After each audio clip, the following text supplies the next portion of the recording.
Bapa dalam surga, terima kasih Tuhan, di pagi hari ini Tuhan masih menyertai kami untuk tiba di kantor ini Tuhan dalam keadaan sehat. Dan pada pagi hari ini juga Tuhan, kami ingin mendengarkan firman Tuhan yang akan disampaikan oleh hamba-Mu Pendeta Kayat Sagala. Berkati beliau Tuhan agar berkata-kata sesuai dengan kehendak Tuhan, dan berkati juga kami yang mendengarkan agar setiap yang apa yang kami terima di pagi hari ini Tuhan boleh menuntun kami lebih dekat lagi bagi Kristus.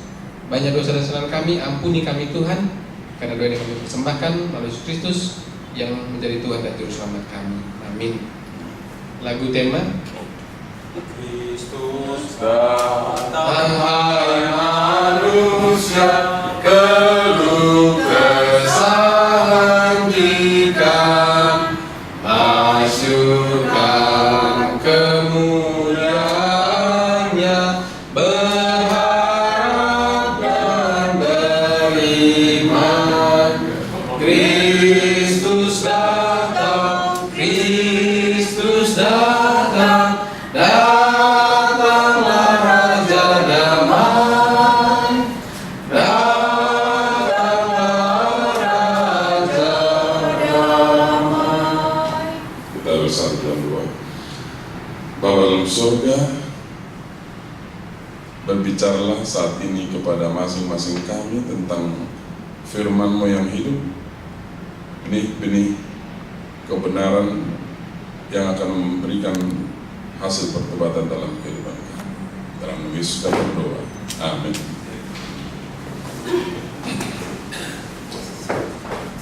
Baik, selamat pagi.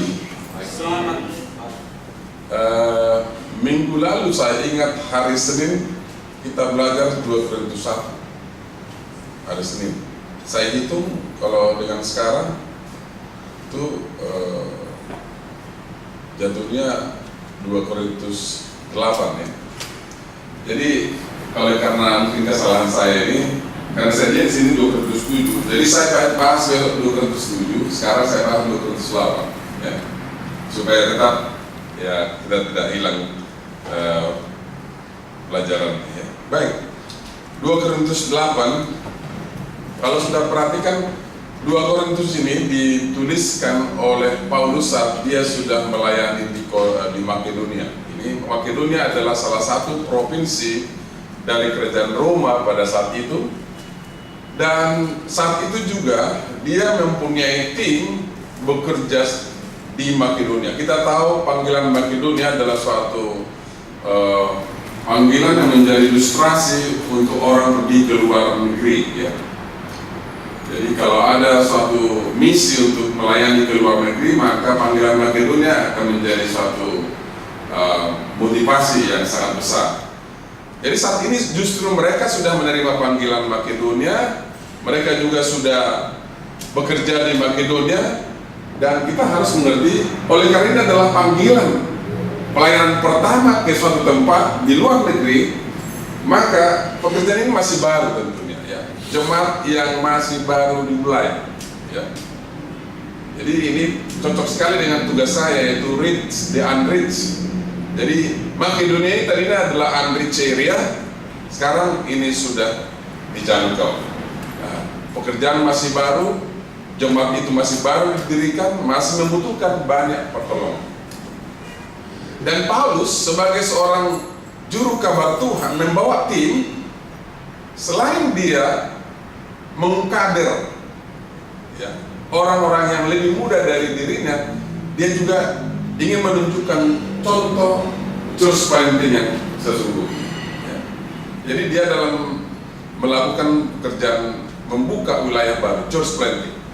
Yang dia bawa bersama dengan dia adalah seorang bernama Titus, seorang yang masih sangat muda, yang juga kalau saudara baca tentang suratnya kepada Titus ya, dalam buku Titus, Paulus memberikan encouragement ataupun dorongan kepada yang muda ini untuk melayani dengan lebih baik. Dan di dalam 2 Korintus pasal 8 ini, saudara juga bisa melihat bahwa ini adalah sambungan dari apa yang Paulus sudah tuliskan sebelumnya, yaitu 1 Korintus ya. Ini 2 Korintus. apa yang terdapat dalam 1 Korintus, saudara bisa melihat dalam 1 Korintus bahwa sesungguhnya orang-orang Kristen di Korintus, jemaat yang sudah dimulai di Korintus ini, yang tadinya mereka sangat bersemangat untuk Injil, sangat bersemangat untuk Yesus Kristus, tapi lambat laun rupanya setelah ditinggalkan oleh Paulus, kasih mereka juga semakin pudar. Ya, sama dengan kita, saudaraku. Kalau kita ingat bagaimana kita dulu menerima Yesus penuh dengan semangat, maka ada saatnya di mana kemudian iman kita menjadi lemah, kerohanian kita menjadi lemah. Demikianlah keadaan orang di Korintus ini. Jadi ada beberapa kelemahan dari jemaat di Korintus, di mana dikatakan mereka ya juga didatangi oleh rasul-rasul palsu yang mengajarkan ajaran-ajaran yang bertentangan dengan ajaran Yesus. Mereka juga mendapat tantangan, ada anggota-anggota yang hanya memikirkan diri sendiri. Ada juga anggota-anggota ya, yang tidak melihat Paulus ini sebagai hamba Tuhan yang patut ditiru, yang melihat dari kekurangan Paulus. Dan juga mereka melihat bahwa pekerjaan di Korintus itu ya bukan hanya tanggung jawab mereka ya. Jadi digambarkan juga dalam pasal 8 ini bahwa mereka sudah mempunyai suatu komitmen tahun sebelumnya untuk membantu pekerjaan Tuhan di Makedonia. Tapi sampai saat ini ditulis, kerinduan untuk membantu pekerjaan Tuhan di tempat yang lain tidak diwujudkan, tidak direalisasikan. Nah, saudara perhatikan bahwa Paulus sebagai seorang yang self-supporting, yang tidak mendapat dana yang rutin dari organisasi, yang kebetulan waktu itu belum ada organisasi seperti kita sekarang ini untuk membantu pekerjaan pelayanan seperti yang Paulus lakukan. Jadi Paulus ini sambil menginjil, dia juga mencari uang sendiri. Itu dengan cara apa? Membuat tenda. Jadi dia buat tenda, dia jual tenda itu untuk menghidupi dirinya dan timnya. Selain itu, dia juga mengumpulkan persembahan dari jemaat-jemaat, tetapi bukan untuk dirinya, untuk pengembangan jemaat. Sebagaimana saya katakan tadi bahwa jemaat di Makedonia baru mulai, sudah barang tentu perlu membangun gereja di sana, ya. Bangunan gereja, sinagog dikatakan pada saat itu, sehingga dibutuhkan uang dari gereja-gereja yang sudah dimulai sebelumnya. Dan ini saatnya dia menulis surat supaya uang itu dikumpulkan. Saudara juga bisa temukan di dalam pasal ke-6 bagaimana uang itu sudah terkumpul seharusnya pada saat Paulus tiba nanti, ya.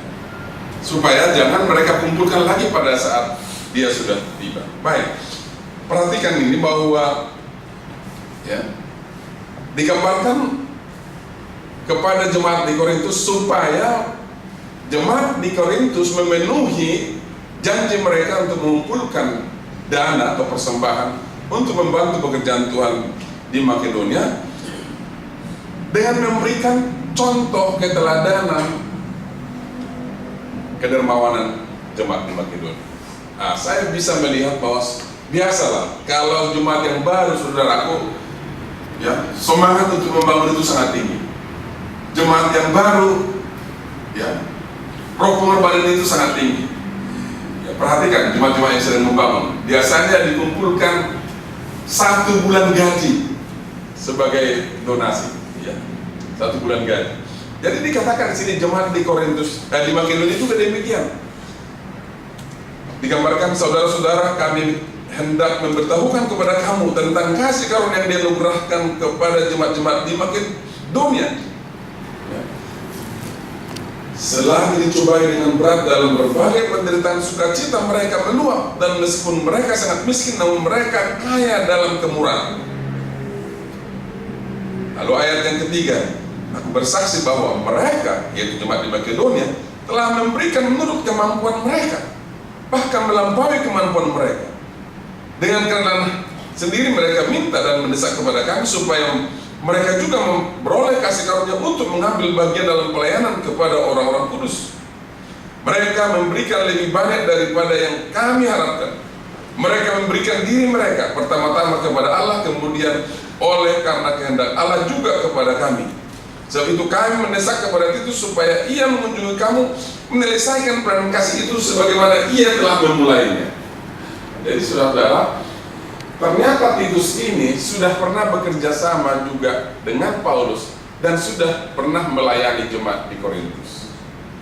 Dan sekarang sementara Titus bersama dengan Paulus di Makedonia, maka dia ingin mengutus Titus. Tetapi di dalam suratnya dia sudah lebih dahulu mengirim surat supaya nanti pada saat Titus tiba di sana mereka sudah mengerti apa yang dipikirkan Paulus. Lalu dia terangkan. Ini motivasi saudara. Saya senang kalau seandainya semua gembala seperti Paulus membuat pendekatan persuasif Saya tidak melihat gaya Petrus di sini dalam pendekatannya.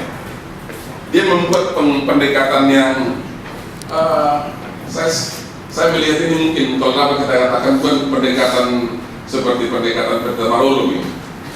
Ini pendekatan pendeta Premani ini dalam pengembalaan. Sedikit berliku-liku. Sedikit berputar-putar tetapi akhirnya masuk juga. Beda Jadi Paulus ini agak sedikit berliku dia cara-cara pendekatannya itu. Dia buat sampai orang mengerti apa yang dipikirannya.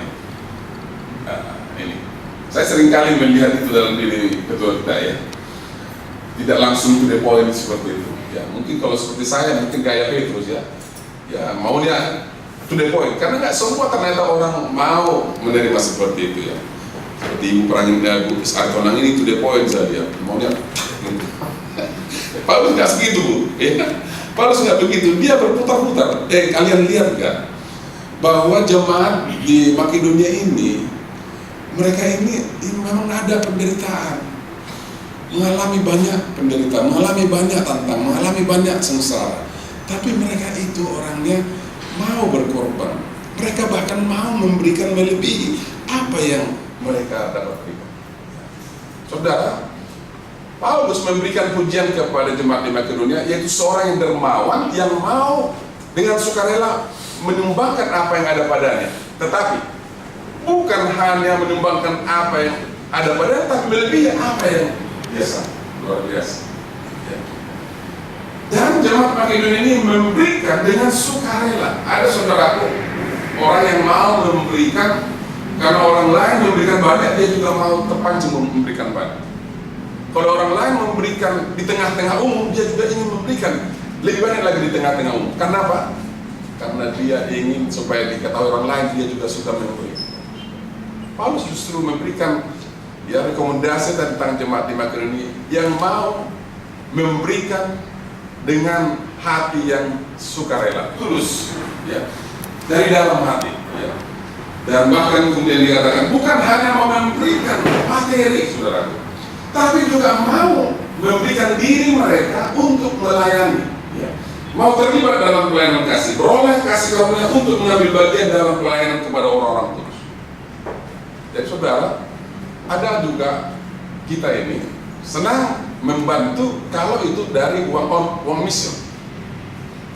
Senang membantu kalau itu dari uang misi, dari anggaran kita. Tetapi yang diajarkan di sini supaya kita mau membantu bukan hanya dari uang misi, tetapi dari kantong kita sendiri. Ini yang saya lihat di sini pelajaran yang sangat indah sekali. Supaya kita mau berkorban.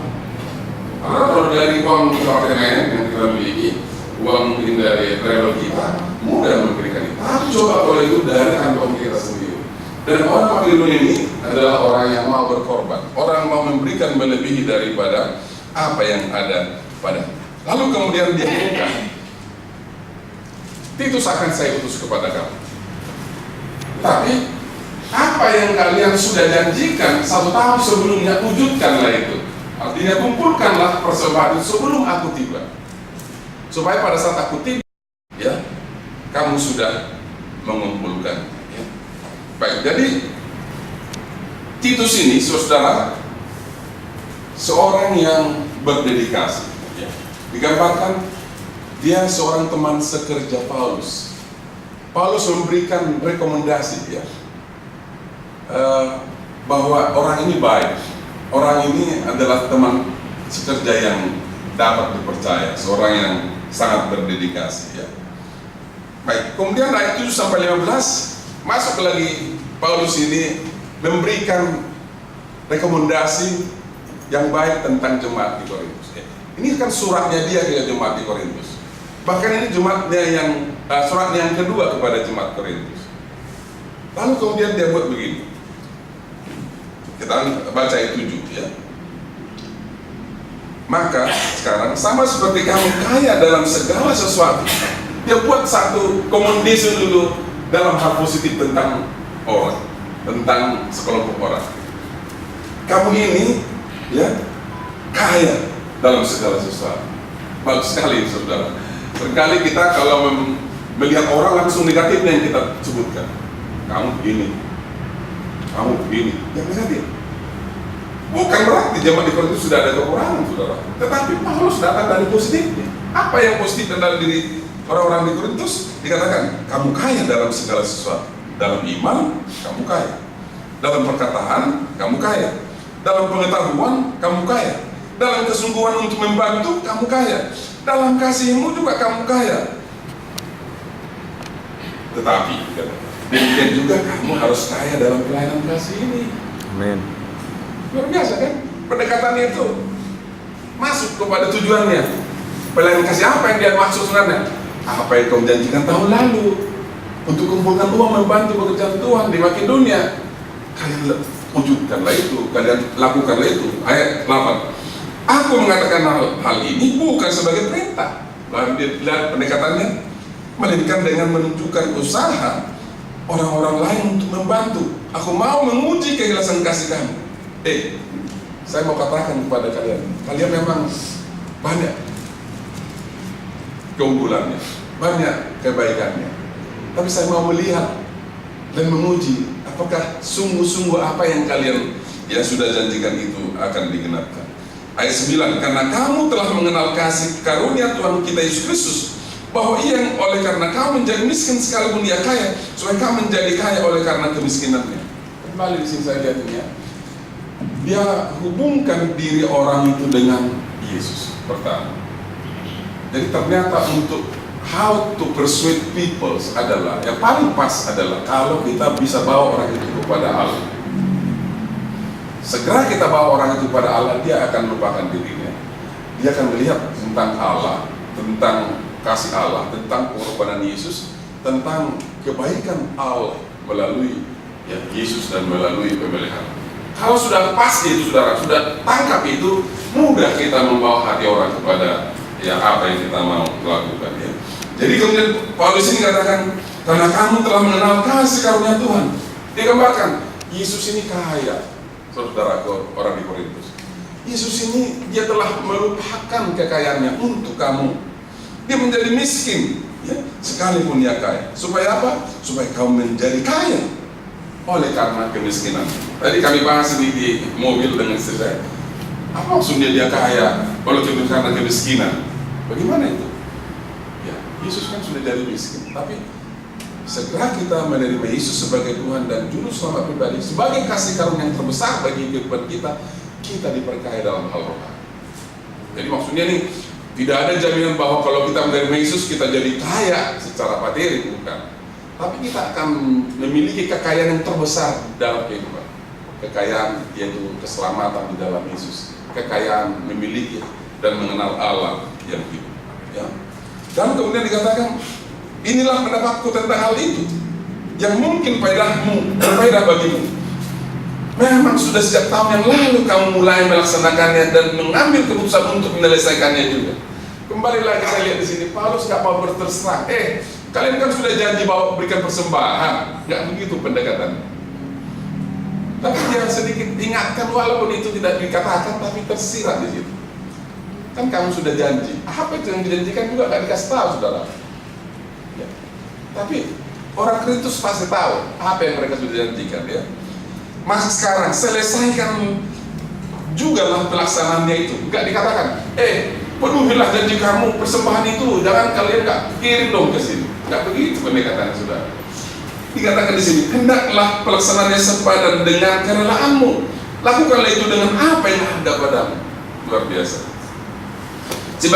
Sebab jika kamu rela untuk memberi, maka pemberianmu akan diterima. Kalau pemberianmu itu berdasarkan apa yang ada padamu, bukan berdasarkan yang tidak ada padamu. Saya pikir juga bisa saja ada orang-orang di Korintus ini yang mau menunjukkan kepada jemaat-jemaat yang lain bahwa mereka ini lebih hebat secara materi daripada jemaat yang lain. Kesombongan maksudnya. Jadi Paulus mencoba menegur mereka kalau memberikan, ya, motivasinya bukan karena ya materi juga. Motivasinya adalah karena kasih Kristus. Motivasinya hanyalah karena kalau kita sudah melihat kekayaan Allah, ya, yang kemudian dia mau jadi miskin supaya kita jadi kaya. Itulah motivasi yang pas. Jadi kalau kalian mau memberi, berikanlah sesuai dengan apa yang ada padamu. Bagian bisa menjamah yang paling dalam, saudara. Bagian yang paling dalam adalah selfishness. Kalau selfishness itu bisa ditaklukkan, maka nggak ada, ya, istilah terlalu banyak memberi, terlalu berkorban, nggak ada itu. Kalau selfishness itu sudah ditaklukkan dengan melihat kekayaan Allah yang besar yang telah diberikan melalui Yesus Kristus yang telah mati bagi kita, maka kita nggak akan pernah masablit untuk membantu pekerjaan Tuhan. Amin. Kita akan apa? Kita akan penuh dengan sukacita. Digambarkan di sini, dikatakan, kalau kamu rela untuk memberi, maka pemberian itu akan diterima. Ada orang yang memberi, tetapi dengan terpaksa, saudara. Atau karena ya itu memang karena sudah program. Salah satu tekan les kita di kantor itu, jumlah yang kita berikan di atas kertas itu hanya melihat yang di atas. Kalau dia lihat paling besar di atas, ya kita juga enggan untuk memberikan sedikit. Kalau kita lihat kecil di atas, ya kita ikuti itu. Nah, ini bukan lagi atas kerelaan, bukan? Ya, tapi Paulus mengajar kita supaya memberi, dikatakan sesuai dengan apa yang ada pada kita dan juga dengan kerelaan. Ya. Sebab jika kamu rela untuk memberi, maka pemberianmu akan diterima. Kalau tidak, saudara, besar pun kita berikan, kalau itu karena mau tunjukkan kita memiliki atau kita mampu, tidak diterima, saudara. Malahlah kita. Kalau kita sudah berikan, tapi nggak ada artinya, nggak ada maknanya, nggak ada artinya makna rohani, ya, nggak ada sesuatu yang kita dapat sebagai makna rohani. Ya. Memang orang yang mendapat mungkin akan mendapatkan sesuatu dari apa yang kita berikan, tapi makna rohani untuk kita tidak dikatakan baik, ya. Kalau pemberian itu berdasarkan apa yang ada padamu, bukan berdasarkan apa yang tidak ada padamu. Jadi sekali lagi diamarkan agar kita memberi, ya, sesuai dengan apa yang ada pada kita. Jangan sok kaya, itu maksudnya. Jangan sok, ya, suka memberi, karena itu tidak baik. Sebab kamu dibebani bukanlah supaya orang-orang lain mendapat keringanan, tapi supaya ada keseimbangan. Ternyata saudaraku, ini baik sekali ini. Ya, mungkin ada di sini filosofi dari sosialisme, ya, yaitu yang kaya menolong yang miskin, ya. Yang punya lebih banyak menolong yang memiliki sedikit, ya. Kenapa? Saya yakin begini, ada saatnya orang memiliki sekarang, tiba saatnya dia juga akan kekurangan. Dan ada saatnya di mana orang yang tidak memiliki sekarang nanti dia memiliki juga banyak. Saat itu dia akan menolong yang memberikan tadi. Yang saat itu juga sudah tidak punya apa-apa lagi. Artinya, saudara, kalau kita sekarang kaya, jangan jadi sombong, karena tiba saatnya orang yang kita pandang rendah, tidak memiliki atau kurang daripada yang kita miliki, akan tiba saja dia akan memiliki lebih banyak daripada kita punya sekarang. Dan saat itu, karena dia melihat waktu saat kita kaya, kita suka menolong dia, dia juga akan menolong kita waktu kita sudah jatuh. Luar biasa filosofi. Artinya, keteladanan untuk saling tolong menolong itu sangat penting kita praktekkan, ya. Keteladanan suka tolong menolong. Maka hendaklah seorang ini, ya, hendaklah sekarang ini kelebihan kamu mencukupkan kekurangan mereka, agar kelebihan mereka kemudian mencukupkan kekurangan kamu, supaya ada keseimbangan. Seperti tertulis, orang yang mengumpulkan banyak tidak kelebihan, dan orang yang mengumpulkan sedikit tidak kekurangan. Inilah prinsip yang luar biasa yang kita lihat di sini. Dan bagian terakhir adalah soal Titus, ya, soal Titus. Ada dua orang yang dimention di sini, tapi tidak disebut namanya. Mungkin pendeta Manulang bisa mention kira-kira siapa dua orang yang dimaksud ini, Pak? Saya belum sampai ke situ tadi. Apakah Theophilus ataupun yang lain? Karena dikatakan seorang saudara yang mempunyai nama baik di kalangan jemaat-jemaat, seorang teman sekerjaku, dan seorang yang mempunyai, ya, kerinduan untuk melayani. Siapa yang maksud, Pak? Ya. Jadi di sini ini kembali juga ini Bartona. Saya melihat Paulus ini nggak to the point. Apa susahnya sih dibilang saya mengirim si ini? Atau kenapa dia kembali berputar dulu sedikit, ya? Karena sudah lihat di sini ayat 18, ya, 2 Korintus 8:18. Bersama-sama dengan dia, artinya dengan Titus, kami mengutus saudara kita yang terpuji di semua jemaat karena pekerjaannya dalam pemberitaan Injil. Tapi dikasih tahu dia punya nilai rohani dalam diri orang itu. Dia kasih tahu bahwa itu orang baik, orang itu orang yang terhormat, orang ini adalah orang yang mengasihi pekerjaan Tuhan, ya. Dan bukan itu saja, ia juga telah ditunjuk. Jadi dia buat juga rekomendasi, orang ini juga telah menjadi utusan resmi jemaat-jemaat. Jadi tidak hanya sekedar mau melayani, tapi juga ditunjuk jemaat-jemaat, ya, untuk menemani kami dalam pelayanan kasih ini yang kami lakukan untuk kemuliaan Tuhan dan sebagai bukti kerelaan kami, ya. Sebab apa? Kami hendak menghindarkan hal ini, bahwa ada orang yang dapat mencela kami dalam hal pelayanan kasih yang kami lakukan, yang hasilnya sebesar ini.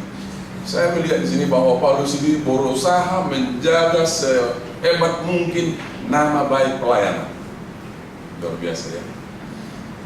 Dia tidak mau pekerjaan Tuhan dicemarkan oleh karena tindakan yang mungkin hal sangat kecil saja. Dia mau supaya nama pekerjaan Tuhan juga tetap terhormat. Dia mau juga supaya pekerjaan Tuhan juga tetap terpuji dengan berhati-hati. Tidak mengirimkan misalnya orang yang, ya, mungkin karena dekat dengan kita, karena mungkin suku kita, karena mungkin orang pernah memberikan sesuatu kepada kita. Tidak itu dasarnya dia. Tetapi apa? Orang yang sungguh-sungguh punya nama baik di kalangan jemaat, orang yang sungguh-sungguh hatinya untuk pekerjaan itu, orang yang sungguh-sungguh dapat terbukti bahwa dia orang yang dapat dipercaya dan jujur. Dia katakan, sebab kami hendak menghindarkan ini. Apa yang dihindarkan? Ada orang yang dapat mencela kami dalam hal pelayanan kasih. Luar biasa, ya. Ini perlu kita tiru. Karena apa? Karena kami memikirkan yang baik, bukan hanya di hadapan Tuhan, tetapi juga di hadapan manusia. Prakteknya di dalam pelayanan kita, seringkali kita, yang penting banyak orang suka saya, yang penting banyak orang favorit kepada saya, yang penting, ya, banyak orang mendukung saya. Tapi itu bagus, saudara. Paulus juga katakan itu bagus. Tapi yang pertama, kita juga baik kepada Allah. Dalam arti, ya, kita utamakan dulu apakah apa yang kita buat itu sudah berkenan kepada Tuhan. Karena kami memikirkan yang baik bukan hanya di hadapan Tuhan, tetapi juga di hadapan manusia. Dibuat dulu yang pertama Tuhan, ya. Pertama dalam kalimat ini, kalimat kepada Tuhan baik, baru kemudian kepada sama manusia, ya. Sebaliknya kita lakukan terbalik, kita lakukan dulu, yang penting dia di pihak saya deh, ya. Walaupun sudah mungkin lari daripada, ya, kebenaran, yang penting bertambah saya punya mendukung. Bersama-sama dengan mereka kami utus seorang lain lagi. Ya, ini lagi kembali tidak disebutkan namanya lagi. Jadi ini sudah jadi orang ketiga, Titus, seorang yang lain lagi yang sudah diutus oleh jemaat-jemaat, dan juga seorang yang lain lagi, ya, yakni saudara kita. Kembali dia tekankan, saudara kita yang telah beberapa kali kami uji dan ternyata selalu berusaha untuk membantu. Ada prinsip juga di sini yang saya lihat. bahwa kalau seseorang itu kita anggap baik, jangan pada saat orang katakan itu baik langsung kita percaya bahwa itu baik. Kalau kita mau mengadakan pemutusan kepada seseorang, jangan karena kita anggap dia baik hanya pada pandangan pertama, tapi dikatakan begini, ya, yang kami uji dan ternyata selalu berusaha untuk membantu. Beberapa kali bahkan diuji, saudara, luar biasa. Jadi ini prinsip yang Paulus praktekkan. Kalau mau mengadakan pemutusan, dia uji dulu orang-orang itu, kemudian sudah dia lihat hasilnya, baru kemudian dia utus. Dan sekarang ia makin berusaha karena besarnya kepercayaannya kepada kamu. Jadi setelah teruji, bahkan dia lihat kasih orang itu usahanya semakin besar untuk pekerjaan Tuhan, maka kemudian dia utus. Titus adalah temanku yang bekerja bersama-sama aku untuk kamu. Saudara-saudara kami yang lain itu, yaitu dua orang tadi, adalah utusan jemaat-jemaat dan suatu kemuliaan bagi Kristus. Karena itu tunjukkanlah kepada mereka di hadapan jemaat-jemaat bukti kasihmu. Wah, jadi bagus sekali ya saudara. Jadi kalau kita utus seseorang, kita arahkan jemaat yang menerima itu supaya menghargai, ya, menghargai orang kita utus. Saya alami saudara, saya pernah ditunjuk oleh komite dalam hal ini melalui ketua conference untuk mengirim seseorang ke satu jemaat, gembala yang baru. Mengapa? Oleh karena gembala yang lama di jemaat ini sudah hampir menyelewengkan jemaat ini untuk tidak lagi bayar perpuluhan kepada daerah. Jadi gembala ini begitu dekat dengan jemaat ini. Tapi jemaat ini sedikit agak memang kritis, tidak percaya kepada pimpinan, bahkan sudah mulai mengarah tidak percaya kepada organisasi. Mau tahan dulu. Kami lihat itu lalu kemudian ketua daerah katakan, oke, kita tidak bisa ada gembala. Kami buat keputusan ganti gembala, pindah ke gembala yang lama ke tempat lain, kemudian gembala yang baru kami. Saudara, waktu kami kirim nih gembala ini tidak diterima, saudara. 1 tahun, bayangkan 1 tahun tidak diberikan ambil bahagian gembala ini, hanya duduk manis. Saya sendiri yang mengantar, saya sekretaris kependetaan waktu itu, tidak diberikan apa-apa bagian waktu saat datang ke gereja itu. Jadi setiap saya datang di gereja itu, saya sekali-sekali datang, saya melihat ini pendeta yang kita utus ini, aduh kasihan sekali. Kami hanya anjurkan, duduk saja manis. Kalau nggak dikasih bagian, jangan tuntut. Jangan buat apa-apa. Kalau mereka nggak hargai kamu, nggak apa-apa. Ya, karena kamu melakukan pekerjaan Tuhan. Saudara bisa bayangkan bahwa 1 tahun dia di sana sebagai seorang hamba Tuhan tidak dihargai, tidak digubris. Jadi bisa saya bayangkan apa yang Paulus katakan ini.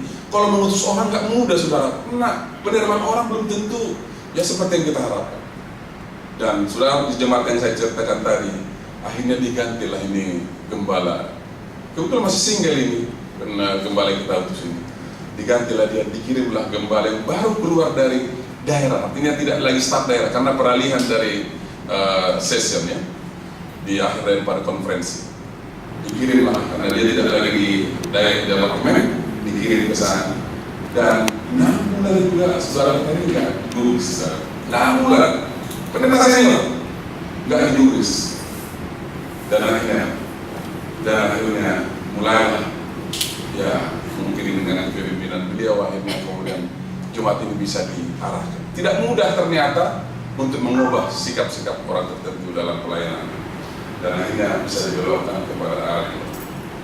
Dan puji Tuhan, ya akhirnya pendeta single tadi ya akhirnya dipindahkan ke tempat lain dan dia menikmati pelayanan di sana. Dan ini jemaat ini juga bisa diselamatkan. Itulah yang kami lihat. Gimana sikap-sikap dari penggembalaan yang di jemaat-jemaat seperti yang dialami oleh Paulus. Mungkin ada tambahan saudara yang saudara mau berikan. Inilah inti yang saya lihat. Poinnya adalah dalam pelayanan ini dibutuhkan roh kedermawanan. Motivasi roh kedermawanan kita hanyalah yaitu kasih Kristus yang kita sudah lihat dan sudah rasakan.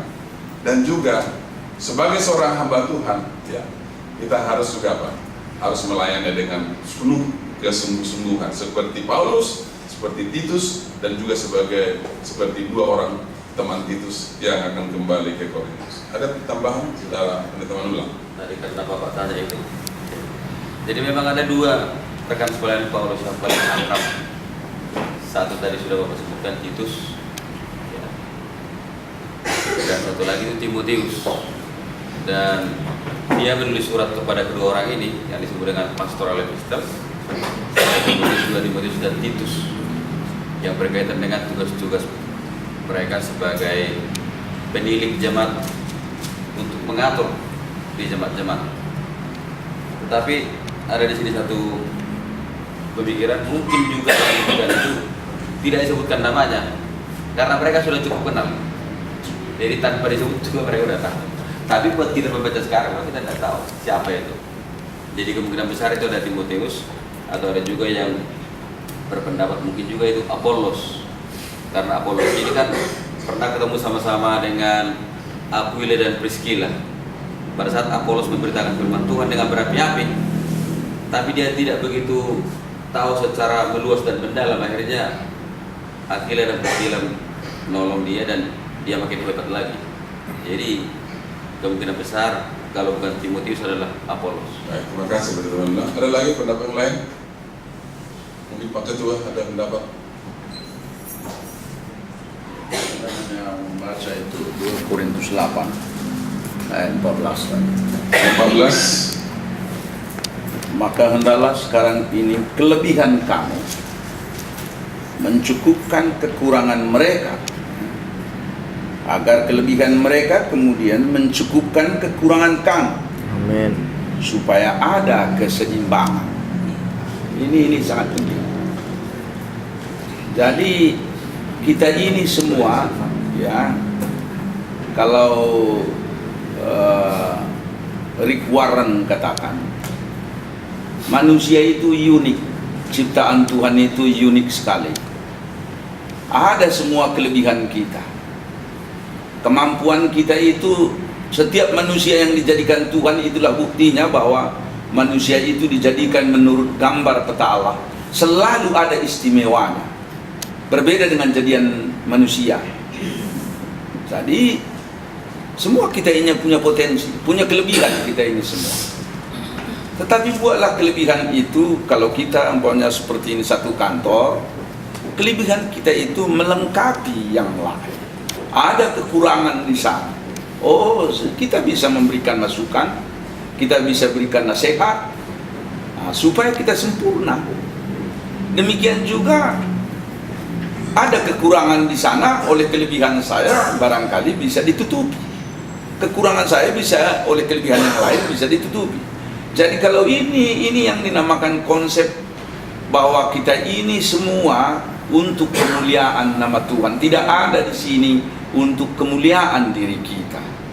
Nah, ini konsep inilah yang selalu ditanamkan Paulus, sehingga dalam surat-surat penggembalaannya itu semua jemaat, coba bayangkan hanya dia gembalanya, dibantu dengan 2, Timotius, tadi Titus, dan ada Apollos, dan ya mungkin Lukas, tapi dia bisa gembalakan ini semua oleh karena filosofinya tadi, ajarannya tadi sangat menarik. Yang satu mencukupkan yang lain, kekurangan yang lain bisa ditambah oleh kelebihan, karena manusia itu unik, manusia itu sangat interest kalau dipelajari. Dan orang kalau sudah bicara soal manusia, apakah teknologi untuk kepentingan manusia, ya kita pakai internet untuk kepentingan manusia itu semua. Dapat membuatnya ini diatur duit dengan segala macam keahlian manajemen, financial management untuk kepentingan manusia juga, ya. Ada orang pakai pesawat yang canggih untuk kepentingan manusia. Jadi sebenarnya semua aktivitas di dunia ini untuk kepentingan manusia. Oleh sebab itu Paulus tadi katakan, ya, mari kita saling mendukung, jangan selalu melihat kekurangan orang. Ya, saya lihat kemarin di Malang, Batu Malang, penatarnya seorang ahli psikologi, tapi dia anak Tuhan. Dia suruh ibu-ibu menulis temannya di sampingnya entah siapa 20 kelebihan orang. Coba bayangkan. Pokoknya kelebihan orang itu 160 ada itu ibu-ibu pendeta. Kelebihan orang, coba tulis dulu. Jangan lihat kekurangan orang. Memang kalau disuruh menulis kekurangan orang, sebentar selesai. Itu juga saya dapat pengalaman, sebentar sekedap bisa cek selesai itu. Tapi kalau kelebihan orang tulis, memang berat juga. Sudah keluar ya? Iya, sukar dia keluar. Jadi saya bilang, wah ini lain lagi juga ini. Jadi sebenarnya benar yang dibilang Rasul Paulus ini tadi. Cobalah ya, kita sebagai pekerja Tuhan, supaya maju pekerjaan Tuhan ini, lihat selalu kelebihan orang. Kalau ada kekurangannya ya kita doakan. Nah inilah mungkin yang perlu sabar itu selalu, karena kadang-kadang menunjuk kekurangan ini gampang sekali. Tapi kalau menunjuk kelebihan orang sulit sekali ya. Kalau utang orang, debt orang sama saya, piutang saya ya, gampang saya ingat itu. Tapi kalau utang saya, pura-pura saya lupakan itu. Kecuali diingatkan, baru saya ingat. Nah, itu manusia. Jadi ini saya pikir resep yang dibilang Rasul Paulus ini tadi sangat bagus sekali ya. Baik, terima kasih. Ada seperti ibu tangan tadi? Tangan? Enggak. Oke, jadi itulah pelajaran kita pada pagi hari ini.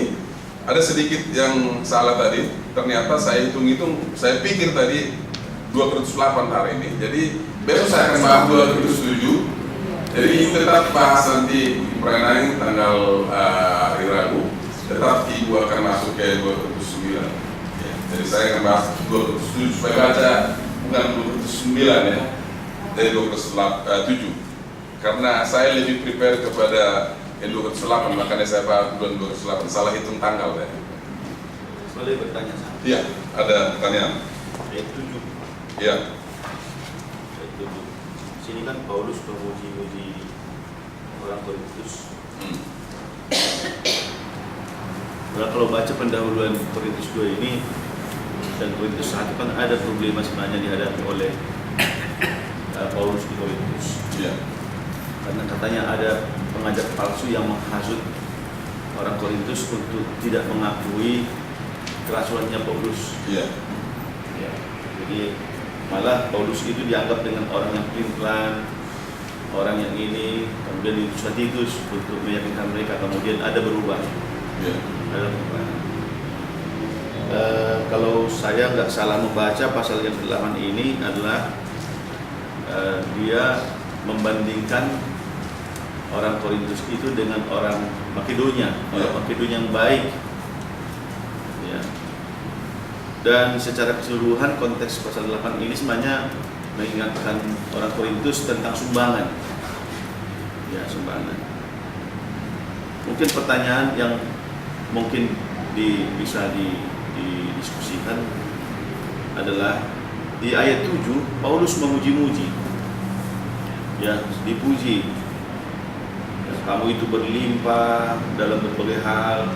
Imanmu juga berlimpah dalam in speech, kamu berkata-kata juga bagus, pengetahuan kamu bagus, kamu rajin, kamu mengasihi. Ya, bagus lah kita memuji-muji orang oleh karena ada maksud kita meminta sesuatu. Baik, bagus nggak memuji orang untuk minta karena kita mempunyai kerinduan untuk minta sesuatu. Baik, saya pikir konteksnya justru di sini kan untuk pelayanan kasih jemaat, bukan untuk kepentingan Paulus. Jadi kita memuji orang untuk membantu pekerjaan Tuhan. Apa? Menurut saya, karena konteksnya bukan mau kepentingan diri pribadi. Karena dikatakan di sini begini. Maka sekarang sama seperti kamu kaya dalam segala sesuatu, iman, perkataan, pengetahuan, kesungguhan, dalam membantu, dalam kasihmu, demikian juga hendaknya kamu kaya dalam pelayanan kasih itu. Pelayanan kasih itu yang belum kelihatan ini. Karena apa? Mereka janjikan 1 tahun sebelumnya mau mengirim dana, nggak dikirim-kirim. Itu konteksnya tadi kan. Seperti saudara katakan soal persembahan, belum dikirim-kirim, makanya perlu dikirim lagi Titus supaya kalian wujudkanlah itu. Jadi saya pikir pertanyaan saudara, apakah salah kita memuji-muji orang lain untuk kepentingan yang kita mau harapkan? Kalau itu untuk kepentingan diri sendiri pasti salah. Apakah baik? Apakah baik? Saya kira itu kurang baik kalau itu kepentingan diri sendiri. Tapi kalau untuk pengembangan pekerjaan Tuhan seperti ini kan supaya pekerjaan di Makedonia berkembang. Apa saya kira? Kata kecuali ada pendapat yang lain. Sudah pernah saya waktu beberapa kali ngobrol saya memuji seseorang, ya, memuji seseorang. Sudah ini tidak semuanya yang saya puji ini. Saya bilang setahu saya dan pengalaman saya, ya orang ini baik sekali, pemimpinnya bagus, rohaniannya. Habis khotbah saya ditanya orang di luar. Apa maksud bendera? Apa maksud bendera? Yang kita bilang itu, kita tak tahu kebukaannya. Baik, kalau saya menilai itu justru karena mungkin orang tarik bapak itu tidak bisa melakukan kebaikan seperti yang orang itu puji, yang saudara puji itu. Jadi dia merasa ditunjuk ini kekurangannya dia sehingga melawan hatinya sialan ini. Jadi seakan-akan dia mau ekspresikan kekecewaannya oleh karena apa? Oleh karena dia sebenarnya memiliki kelemahan dalam hal kebalikan daripada orang itu. Jadi justru menurut saya nggak apa-apa itu, karena berkat yang saudara buat itu ada untuk jemaat. Menurut saya untuk jemaat ada berkatnya, ya, sehingga orang di jemaat itu akan melihat bahwa ya kita perlu memberi seperti orang ini, misalnya menolong seperti orang ini, berbuat baik seperti orang yang saudara ceritakan itu. Tapi orang ini karena selfish mungkin, atau karena mungkin selama ini dia nggak pernah berkorban, selama ini dia hanya memikirkan diri sendiri, keluarganya, nggak pernah mau juga berkorban. Jadi merasa terpukul juga, mungkin saja itu, ya. Ada pendapat yang lain? Kalau saya melihat dari sudut yang berbeda. Jadi 2 Korintus 8 ayat 7 tadi itu sebenarnya bukan pujian kalau menurut apa yang saya baca. Sebenarnya itu teguran. Tegurannya bagaimana? Sebenarnya kalau kita baca 1 Korintus sebenarnya itu surat-surat yang boleh kita katakan agak keras sebenarnya. Jadi ayat 8 ini sebenarnya teguran. Tegurannya apa? Kalian katakan kalian hebat di dalam pengetahuan. Sebenarnya nggak hebat mereka, karena mengenai persembahan makanan di persembahkan berhala pun mereka nggak tahu sebenarnya. Ya. Kalian katakan kalian hebat berbicara, karena memang kota itu kota pelabuhan kan internasional. Mereka itu disebutkan sini dengan bahasa apa itu, dengan berbagai bahasa. Mereka tahu berbagai bahasa.